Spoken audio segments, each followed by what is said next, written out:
Olá, seja muito bem-vindo, bem-vinda nesse novo encontro literário. Hoje eu tenho o prazer de receber o Maurício Assunção, né? Ele esqueceu do Torres, mas Maurício Torres Assunção, para este novo livro dele, Dentes de Crocodilo. E eu queria dizer, esse é o terceiro livro teu, você já fez, eu vou desligar o telefone aqui, colocar modo avião, que eu esqueci, e dizer que esse é o terceiro livro, você já fez A História do Brasil nas Ruas de Paris e Cafeína, que é um romance, né, Maurício? Seja muito bem-vindo, obrigada por estar comigo. Muito obrigado, Mazé, muito obrigado pelo convite, sempre muito importante poder divulgar as nossas obras pelo teu programa, pelo teu trabalho. Aliás, parabéns para você, que eu sei que você é uma guerreira. Obrigada. Para dizer aos ouvintes que a gente gravou Cafeína, né? Aqui, depois eu indico o link para ver quem quer saber um pouco mais sobre Cafeína, o programa que a gente gravou. Então, Maurício, antes de continuar, eu queria falar de você um pouco mais, né? Eu vou aproveitar para ler aqui na orelha do livro. Você lança sempre todos os livros, é o terceiro pela editora Leia, né? Que escreveu na orelha aqui que você é romancista e jornalista, radicado na Europa, nasceu no Rio de Janeiro, em 66. Seu primeiro livro, a gente disse, A História do Brasil nas Ruas de Paris, foi finalista do Prêmio Jabuti 2015, na categoria reportagem. Em 2019, Cafeína, seu primeiro romance, foi finalista do Prêmio Rio de Literatura, antes de ser adotado pelo Ministério da Educação como obra de literatura para alunos do ensino médio, toda a sua obra editada, como a gente disse, pela editora Leia. Pois é um prazer, então, estar aqui para falar desse novo livro, depois você vai nos explicar esse título, né? Mas eu queria dizer, então, que esse livro é uma história que tem um espaço físico e temporal, né? O espaço físico, eu diria que ele começa a história, né? De uma certa forma, começa no Rio, continua em Paris, vai para Londres e volta novamente para Paris, né? Isso é o temporal, o físico, me desculpa, isso é o físico, o temporal, a história é contada no tempo presente, e a história vai e vem, né, no passado de 25 anos atrás. Os personagens, né, você tem a história contada pelo jornalista, o Nando, que conta a história, que é amigo da infância do Wagner Krause, que é o personagem principal, se a gente pode dizer assim, né? Eu vou te deixar, Maurício, falar dos outros personagens que você arma nesse novo livro. Só para explicar um pouco essa história da estrutura do livro, né? O livro ele conta a história desses dois amigos de infância que se reencontram em Paris, 25 anos mais tarde, né? Então você tem uma parte do livro que conta a história deles com mais ou menos 20 e poucos anos no Rio de Janeiro, quando eram amigos, e depois com mais ou menos 50 anos, quando se reencontram em Londres, né? E a história toda é narrada por um deles, porque o outro é o principal. O Wagner Krause é o personagem principal, que é um professor universitário que vai dar uma aula na Sorbonne, né? Ele é brasileiro, mas ele é professor da Universidade do King's College, em Londres, e ele vai para a Sorbonne fazer um pós-doutorado, uma pesquisa, e ele acaba dando aula para os alunos que estão interessados em cultura brasileira, e entre esses alunos, ele, o professor Wagner Krause, vai se apaixonar por uma aluna, que lembra muito a ele a mulher por quem ele saiu do Brasil 25 anos antes. A Lorena. Ele vai se apaixonar por essa aluna, e a história toda, esse drama, né, de um professor que se apaixona por uma aluna, vai ser contado pelo Nando, que é o melhor amigo dele, que é o amigo de infância, que também mora em Paris, e que vai contar essa história do Wagner, o que está acontecendo. Então, o livro vai, em paralelo, contando a história da amizade dos dois há 25 anos e o que está acontecendo agora na relação do Wagner com a menina, sob a perspectiva do Nando. O Nando é que vai nos contando o que está acontecendo, esse drama, né? Uhum. Então, ele perde de vista esse amigo, né? Porque o Nando ficou no Rio de Janeiro quando ele vem para Paris, e então o Nando perdeu de vista e vai saber dessa conferência, onde ele vai encontrá-lo em Paris, né? 25 anos depois. Conta essa sensibilidade, esse encontro assim, 25 anos depois. O Nando, como jornalista, ele tem muito contato com a Embaixada do Brasil em Paris, e através do boletim cultural da Embaixada ele vai saber que tem essa conferência sobre Villa-Lobos, que vai ser dada pelo professor Wagner Krause, e ele fala logo, Wagner Krause, Villa-Lobos só pode ser o Vaguinho, meu amigo de infância, né, que já era apaixonado por Villa-Lobos na infância, na juventude. Então ele descobre que ele vai estar lá, e ele vai ao encontro do amigo na conferência como surpresa, ele não fala, né? Ele não entra em contato. Claro que o livro se passa em 2018, uma época que todo mundo já tinha Facebook, mas nem todo mundo está interessado em buscar amigos do passado no Facebook, né? Eu acho isso normal. E eles não tinham se procurado pelo Facebook. Então, o Fernando vai na conferência do professor Wagner Krause sobre Villa-Lobos, e lá eles se encontram pela primeira vez. É um encontro emocionante, porque eles se reconhecem no primeiro momento de dúvida visual. É ele mesmo, né? 25 anos depois, agora de cabelo branco, será que é o meu amigo de infância, né? Então, eles se reencontram ali, e a partir dali eles vão se encontrar todos os dias em Paris, porque eles vão retomar a amizade, né, até o momento em que o Wagner vai se apaixonar pela Luna, e o Nando vai meio que condenar isso, né, porque ele não está de acordo que um professor possa ter um envolvimento amoroso com uma aluna, porque ele acha que isso não é eticamente correto. Né? Pois é, a gente vai voltar a essa questão, mas esse professor, ele vem para Paris porque ele faz uma pesquisa sobre Villa-Lobos, né? E sobre partições, né, perdidas nos anos 20. Como é que é isso? Existe realmente partições ou é só da tua memória? Existe. Aí, conta isso para a gente, porque a gente fica, quando lê, não sabe se é verdadeiro ou se é da criação do artista. Eu corro o risco de falar bobagem agora, que eu não me lembro o detalhe preciso, mas Villa-Lobos tem uma série chamada Choros. Dessa série, se eu não me engano agora, se a memória não me falha, são 11 choros. E ele teria escrito um 12º choro. Né? Essa série é muito importante na carreira do Villa-Lobos. É a série mais importante da carreira dele, né? Os choros. Mais importante do que as Baquianas, que vem muito depois. Né? Os choros foram compostos entre 1920 e 1930, aproximadamente.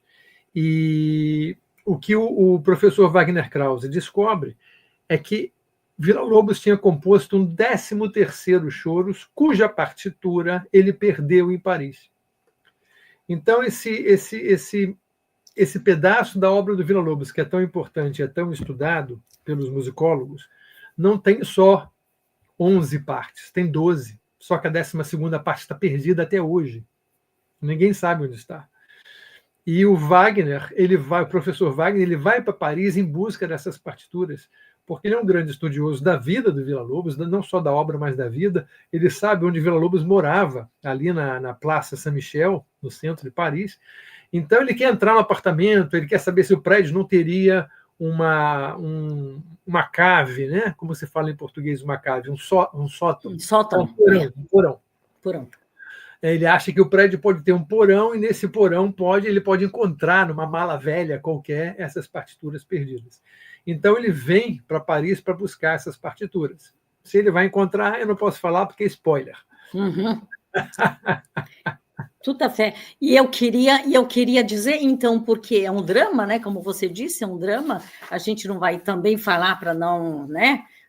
Mas vamos atiçar a curiosidade dos leitores, e algo que você escreve inicialmente no livro de Nelson Rodrigues, eu acho que resume bem o que o livro é e que o diz. É preciso ir ao fundo do ser humano, ele tem uma face linda e outra hedionda, O ser humano só se salvará se, ao passar a mão no rosto, reconhecer a própria hediondez. Hediondez.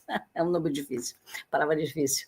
Então, é bárbaro, né? Resume bem isso, porque é um drama, a gente não vai contar o fim, mas realmente acontece alguma coisa extraordinária. Eu queria, e eu não sei se agora, eu queria que você lesse um trecho, mas eu não sei se é o melhor momento do trecho que você pode ler agora.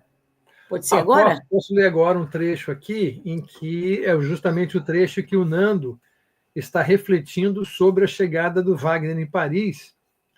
E essa reflexão ela já é feita no final do livro, mas ela está no primeiro capítulo. Mas é quando tudo já aconteceu. Né? A história toda já aconteceu, a tragédia, o drama, tudo já aconteceu. Então, aí, o Nando tem a seguinte reflexão. Pensamentos triviais, excitações quase infantis que me tomavam naquele instante, quando eu senti o calor da xícara de chá entre as mãos, no conforto de um apartamento, achando-me protegido da solidão fria da noite, amado pela mulher que dormia no quarto ao lado. Agora, depois de tudo que aconteceu, pergunto-me se o pior não poderia ter sido evitado. Se não teria cabido a mim, seu amigo de infância, seu único amigo em Paris, uma intervenção mais audaciosa, menos cerimoniosa em suas decisões. Uma intervenção que talvez, somente talvez, no emaranhado caleidoscópico de incidentes e acidentes que formam o destino, pudesse ter evitado a tragédia de Wagner Silveira Krause. Muito bem, obrigada, Maurício. Maurício, eu achei muito interessante a tua história, né? Porque nesses dois tempos, né? Aos poucos você vai dando a ver o que aconteceu, essa amizade, toda a vida do personagem principal e da Lorena, as duas inicialmente, né? Então a gente vai aos poucos degustando, né? É realmente muito interessante para o leitor de estar acompanhando dessa forma, né? Você pensou muito nessa forma de dar ao livro, como é que a forma do livro te interpela, te faz decidir coisas? Eu acho que eu faço isso em todos os livros que eu escrevo, né? Não tem muito uma fórmula precisa. O que você tem é uma ideia mais ou menos de como começa e como termina, ou pelo menos o que deve acontecer no final. E você estabelece alguns capítulos no meio, né? E o problema é que você não pode pré-pensar o livro, você não pode pensar o livro de um modo adiantado, todo o livro, porque aí você vai estar tolhindo a sua criatividade. Porque muito do criativo, muito do bonito, muito do inspirador vai vir quando você estiver escrevendo algo que você não sabe quando vai terminar aquele capítulo. Né? Então você tem uma vaga ideia do início do livro e do final. O meio você tem que deixar a criatividade se soltar. Né? É muito interessante, é como se você fosse fazer um passeio na natureza e você, de onde você está, você vê o objetivo final onde você quer ir. Você quer ir no topo daquela montanha, ou você quer chegar naquele farol ali na beira da praia, né? E você tem uma distância a percorrer. Agora, o ideal é você não ter um mapa. É você improvisar o caminho. Você sabe onde você quer chegar, mas o caminho tem que ser improvisado, né? Porque senão você fica tão preso àquilo que você já estabeleceu que você não consegue entrar naquilo que a gente chama de sonho acordado na literatura. Quando você está escrevendo romance, ficção, você tem que estar sonhando acordado. Né? É um processo tem até um termo em inglês que eu esqueci agora, mas enfim, é você soltar a imaginação de maneira que a imaginação tem um domínio sobre você. Como acontece quando você está sonhando, dormindo. Né? O sonho tem domínio sobre você, você não consegue interromper o sonho. Então, se você conseguir ter isso acordado, e a história vai se escrevendo, aí a história vai acontecendo. né? Você tem isso muito bem, e ainda mais um suspense, né? Porque o livro todo é um suspense, né? Você não sabe o que acontece, você vai dando aos pouquinhos, né? E essa história, Maurício, que é bem europeia. Você, então, você está agora, eu estou em Paris, você está em Londres, você morou muito tempo em Paris também, na Europa, em outros lugares. E eu queria saber como é que essa coisa te inspirou para escrever essa história, que é uma história de brasileiros fora do país, né, expatriados, sei lá. A gente tem muitas histórias boas e más aqui, né, tem muitos brasileiros aqui na Europa. Como é que isso te inspirou ou não? Tem um autor brasileiro, perdão, tem um autor inglês chamado Julian Barnes, que eu gosto muito, e ele diz uma coisa muito interessante. Ele fala: não importa quantos livros você escreva, você vai estar sempre contando a mesma história. E eu tenho essa sensação nos meus livros. Não importa quão diferente possam ser Cafeína e Dente de Crocodilo. Uhum. Existe dentro dos dois livros um pouquinho da mesma história. E por que eu digo isso? Porque a gente acaba, como escritor, se inspirando em nossas vidas, naquilo que a gente viveu, nas pessoas que a gente conheceu, né? Por exemplo, tanto no Cafeína como no Dente de Crocodilo, você tem história de imigrantes. Uhum. Você, como eu, nós somos imigrantes. Nós somos Uhum. escritores imigrantes, né? Então, a gente conta um pouco da nossa imigração nos nossos livros, né? A gente fala disso. Uhum. Então, sim, com certeza, em Dente de Crocodilo existe muito da minha experiência pessoal na Europa, né?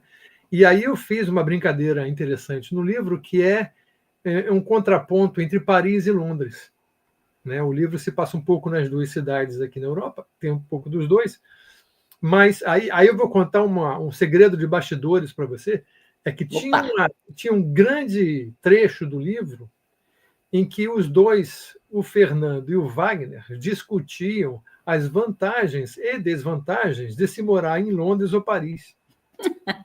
Porque o Wagner mora em Londres, o Fernando mora em Paris, então os dois falam para o brasileiro o que é melhor, morar em Londres ou Paris. Só que depois nós descobrimos que isso no livro, na trama total do livro, isso virou uma barriga. Né? É quando você se afasta muito da história principal do livro, entra lá numa especulação qualquer, que o leitor pode dizer assim: não, mas cadê a minha história? Cadê aquela história que você estava contando? Né? Então, essa parte acabou sendo eliminada na edição final do livro. Né? Mas aqui entre nós, você que conhece Paris, viveu em Paris e Londres, o que é melhor? Eu acho que as duas têm vantagens diferentes. Uhum. A grande vantagem de Paris é que os franceses reconhecem o Brasil como uma grande nação. Né? A cultura brasileira é muito conhecida e muito respeitada na França. Existe uma relação, que eu digo, geralmente existe uma relação de amor entre o Brasil e a França. Né? Os ingleses e a Inglaterra, para eles, o Brasil, a Colômbia, o México é tudo a mesma coisa. É tudo latino-americano. Eles não têm noção do que é a cultura brasileira. Os ingleses têm um foco internacionalista, assim como os franceses têm, virado para outro lado do mundo. Eles são muito mais interessados no Commonwealth, que são os países de língua inglesa, que são ex-colônias. Então, eles têm interesse pela África, que fala inglês, pela Índia, pelo Paquistão, né? Singapura, Malásia. Eles adoram tudo isso. Mas a América Latina não é, acho que o Caetano fala uma coisa engraçada sobre isso. Como é que é? A mulata não é a tal, não é isso que ele fala? Não sei, mas a muleta que a tal era a Maria da Aparecida. Exatamente. Então é isso. Então, para os ingleses, eu gosto muito de morar na Inglaterra, mas eu admito que os ingleses não têm o menor interesse pelo Brasil. Aliás, olha aí, para contradizer tudo isso que eu estou dizendo, no Museu de Luxemburgo, no mês passado, em janeiro, agora esse mês de janeiro, terminou a exposição da Tarsila do Amaral. Termina em fevereiro aqui em Paris. Termina aí, fevereiro, aqui, né? Os quadros da Tarsila do Amaral. Isso, aí o que vai acontecer com os quadros dela? Estão vindo para Londres, porque aqui, a partir de fevereiro, vai ter uma exposição chamada A Invenção do Modernismo Brasileiro. Ok, bárbaro. na Royal Academy, que é o lugar de exposição de artes plásticas mais prestigiado de Londres. Então, eles vão abrir esse espaço para a cultura brasileira. Eu acho que a exposição chama A Invenção do Modernismo Brasileiro, que vai incluir essas telas da Tarsila que estão vindo para cá, com outras coisas, inclusive o Vila Lobos. Ai, que bárbaro. Vai ter muita coisa, pois é. Imperdível, então, imperdível. Até que enfim os ingleses acordaram para o Brasil. Diga aí, e dentes de crocodilo, de onde vem? Você fala no livro, Dente de crocodilo, você explica. Então, é uma espécie de subtema do livro, né? Subliminar, porque o Wagner ele é especialista na obra e na vida do Heitor Villa-Lobos. O Heitor Villa-Lobos, quando esteve em Paris na década de 20, em 1927, ele fez um concerto que fez um grande sucesso aqui no meio da música clássica, e tinha um crítico chamado Florent Schmitt, que era um crítico de música clássica muito poderoso na imprensa francesa. Ele era tão poderoso que ele podia alavancar a carreira de um artista ou destruir a carreira do artista. E com o Villa-Lobos ele alavancou, porque ele adorou o Villa-Lobos, ele adorou a obra do Villa-Lobos, e ele achou que a música do Villa-Lobos era uma música selvagem. Então ele disse que o Villa-Lobos era um selvagem com olhos de brasa, dentes de crocodilo. Então, o nome Dente de Crocodilo ficou muito associado ao Villa-Lobos, né? Depois, mais tarde, no Brasil, o Villa-Lobos seria chamado de o Índio de Casaca, né? Também fazendo referência a essa suposta selvageria estética na música dele. Então, Dente de Crocodilo vem daí. Era um apelido que o Villa-Lobos recebeu através de um crítico de música clássica aqui em Paris. Bárbaro. Maurício, você, aproveitando, né, que estamos no livro Dentes de Crocodilo, para dizer onde aqui no Brasil, aqui está saindo, né, então, Editora Leia, imagino que tenha todas as livrarias, né, e aqui na Europa, pode se encontrar onde e como? A Livraria Luso-Brasileira de Paris, a livraria do Michel Chandon, já tinha mas eles ainda estavam em processo de encomendar a chegada do Brasil, e você sabe, leva tempo, né? Leva tempo aqui. Então, não sei se já chegou em Paris, hoje, dia 22 de janeiro, não sei se o Michel já tem na Livraria Luz Brasileira do Cartier Latam. Mas quem estiver aqui na Europa pode, porque eles também entregam na Europa, né? Aqui é só dar livraria portuguesa e brasiliana, a gente entra no site e faz a pesquisa com teu nome e a gente vê se tem já ou não, ou contata eles para saber quando chega. Eu não sei se ele já tem estoque, mas você pode verificar. No Brasil, com problemas de distribuição, no Brasil, tem nas grandes livrarias do Rio de Janeiro. O Rio foi completamente distribuído, mas teve um problema depois nas outras capitais. Então, eu aconselho as pessoas no Brasil a comprarem pela Amazon ou pelo Mercado Livre. Ou na editora, a editora não vende também? Ou não, pela a Leia? editora. Ou pela editora. Vale a pena lembrar, o nome correto da editora é Editora Leia Brasil. Leia Brasil, L-E-Y. L-E-Y-A, Leia Brasil. Isso, Leia Brasil. Agora, na verdade, o site de vendas deles não é nem Leia Brasil, chama Casa dos Mundos. Tá. É outra coisa. Casa dos Mundos é o site de venda da Leia Brasil. E eu digo Leia Brasil por quê? Porque existe a Leia Portugal. Né? A editora Leia, originalmente, é uma editora portuguesa de Lisboa. E ela existe até hoje. Então, se você botar na internet editora Leia, você vai cair em Portugal. Sobretudo quando a gente está aqui na Europa, né? No Brasil vai ser diferente, mas aqui eles, né, esses algoritmos levam para a Leia de Portugal. Isso, e a Leia de Portugal não tem nada a ver com a Leia do Brasil. São duas empresas separadas. Não tem a ver? Eu pensei que fosse uma... Não tem conexão nenhuma, nem nos títulos eles dividem nada. Ok. Maurício, beleza, mas eu queria, antes da gente se separar, me fala dos teus projetos, né? O que quer dizer, tem todo agora o trabalho de lançamento, mas tem também os projetos, porque a gente sabe, a gente escreve muito antes de ser publicado, né? O que vai sair depois? Olha, a gente começa a trabalhar no livro realmente quando o livro é lançado. Aí é que dá trabalho. Escrever livro é um prazer. Agora, fazer divulgação, fazer entrevista, fazer divulgação pelas redes sociais, isso dá um trabalho danado, né? E às vezes o escritor tem um pouco de preguiça de fazer isso, mas a gente tem que fazer, porque já é um mercado tão difícil, né? Para que as pessoas possam conhecer a nossa obra. Agora, então, o que eu tenho feito é isso. Tenho trabalhado muito nisso, em divulgação e tal, mas projetos futuros eu não posso te dizer. Ah, tá. Sabe por quê? Porque Mazé, autor, não deve dizer sobre futuros projetos. Porque livro, ou você escreve ou você conta. Ah, tá. Se você contar, aí na hora de escrever já não sai mais a mesma coisa. Sim, mas às vezes a gente já tem escrito e ainda não está editado. Assim, não fala nada. Quando você botar o ponto final, aí se alguém perguntar, e se o livro não foi publicado ainda, você continua na sua. Mas você pode dizer assim, não, é um livro sobre isso, sobre aquilo. Tá, mas só falar isso. Né? Beleza. O importante porque o livro tem que ser lido, ele não é para ser contado. Maravilha. Então, você convide, então, aí diretamente o leitor aqui para ler Dentes de Crocodilo. Meus leitores queridos leitores da Mazé também, que estão assistindo ao nosso bate-papo aqui, obrigado pela sua paciência de assistir o nosso bate-papo.